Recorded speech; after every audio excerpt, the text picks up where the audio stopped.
हिंदी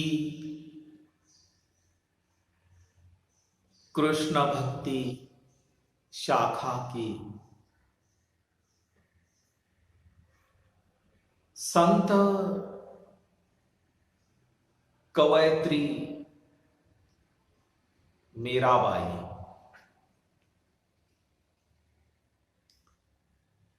संत मीरा कहे या मीराबाई कहे, बच्चों हमें संत मीराबाई का जीवन परिचय देखना है। मीराबाई का व्यक्तित्व कैसा था, मीराबाई का कृतित्व,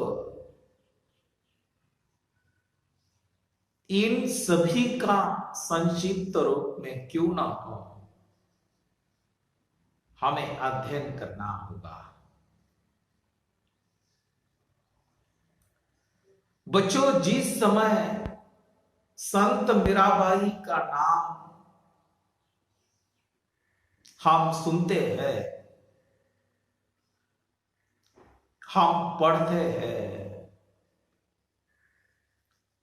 या हमारे फोटो पर संत मीराबाई का नाम आता है, तो आंखों के सामने वह सुंदर सी परी की जैसी प्रतिमा या मूर्ति छा जाती है। मीराबाई की प्रतिमा आप लोगों ने देखी होगी। मीराबाई का चित्र भी आप लोगों ने देखा होगा। साधारणतः मीरा के शरीर पर सफेद रंग की साड़ी,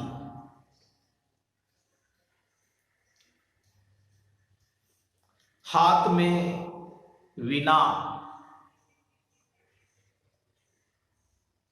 और उनका सिर झुका हुआ।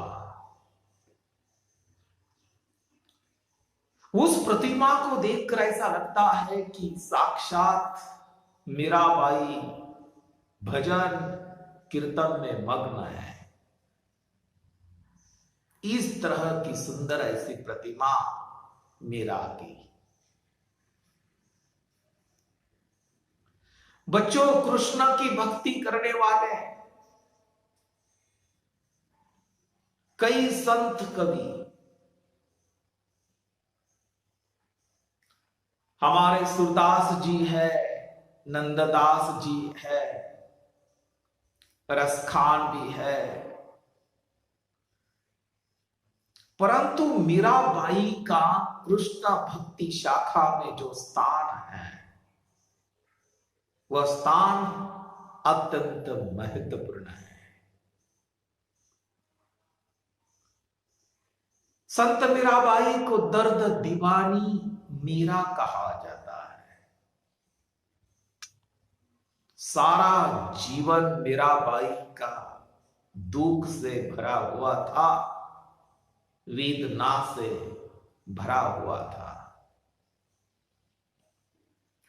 बच्चों मीराबाई के जन्म के संबंध में, मृत्यु के संबंध में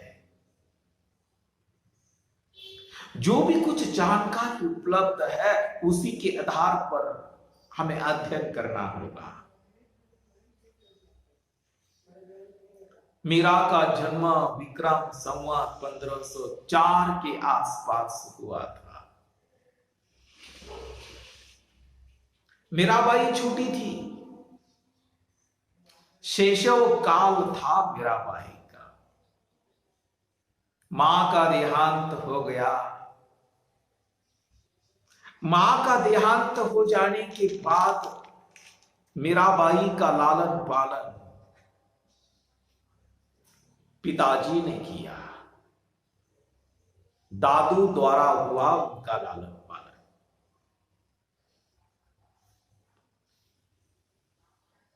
मीराबाई की मां और पिता दोनों भूमिकाएं पिताजी ने, दादू ने निभाई। मीराबाई के पिताजी दादू वैष्णव के परम भक्त थे और इन्हीं के यानी पिताजी के संस्कार से मीरा के हृदय में बाल्यकाल से ही कृष्ण भक्ति ने जन्म लिया। मीराबाई केवल 12 वर्ष की थी, उनका विवाह हुआ चित्तौड़ के महाराणा सांघा के पुत्र भोजराज के साथ मीराबाई का विवाह हुआ था। बाल्यकाल महाराणा सांघा के पुत्र भोजराज बहुत बड़ा घराना था, वो बड़े घर की बहू थी मीरा। किंतु दुर्भाग्य इस प्रकार का था, कुछ ही वर्ष पश्चात पति का देहांत हो जाने के कारण मीरा कृष्ण के प्रति फिर से आकर्षित हो गई। बाल्यकाल से ही मीरा ने श्री कृष्ण को अपना पति माना था, पति समझती थी। साधु संतों के संग भजन कीर्तन में मग्न रहती थी। 24 पल श्री कृष्ण के भजन और कीर्तन में मग्न रहती थी। अपने कपड़ों की सूध नहीं थी मीराबाई को। श्री कृष्ण की भक्ति में इन्होंने अपनी लोक मर्यादा को छोड़ दिया, राज मर्यादा को छोड़ दिया, लोक लाज को छोड़ दिया, कुल मर्यादा को छोड़ दिया। उसका परिणाम यह हुआ कि अपने राजकुल का अत्यधिक विरोध उसे सहन करना पड़ा। मीराबाई की मृत्यु 1663 के आसपास हुई है। मीराबाई श्री कृष्ण के भजन में इतनी तल्लीन, इतनी मग्न रहती थी। उसके ससुराल वाले परेशान हो गए थे। एक बार तो मीरा को विष का प्याला दिया गया, मीरा पी गई, विष का प्याला अमृत बन गया। एक बार ऐसा भी कहा जाता है कि मीरा को मारने के लिए मीरा जहां सोती थी वहां विशाली सांप छोड़ा गया था। फूलों की टोकरी में सांप रखा गया था।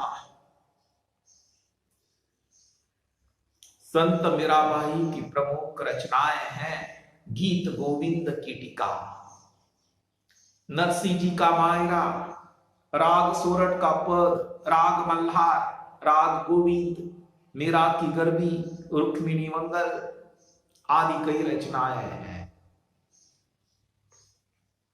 परंतु मीराबाई के जो पद है ये गुजराती, राजस्थानी, पंजाबी खड़ी बोली में है। परंतु उनके जो पद मिलते हैं वह अपूर्ण है। भारत के प्रमुख भक्तों में मीरा की गणना की जाती है। मीरा कृष्ण के प्रमुख भक्तों में से एक भक्त है। बच्चों, मीरा का सारा काव्य यह आंसुओं के जल से सींचा हुआ काव्य है, आंसुओं के जल से भरा हुआ काव्य है। मैं तो यही कहूंगा कि काव्य और प्रेम दोनों नारी हृदय की संपत्ति होती है। काव्य का निखरा हुआ रूप नारी हृदय में ही पलता है और जन्म लेता है। प्रेम की अधिकारिणी भी नारी होती है। यह मीरा के पद सिद्ध कर देते हैं।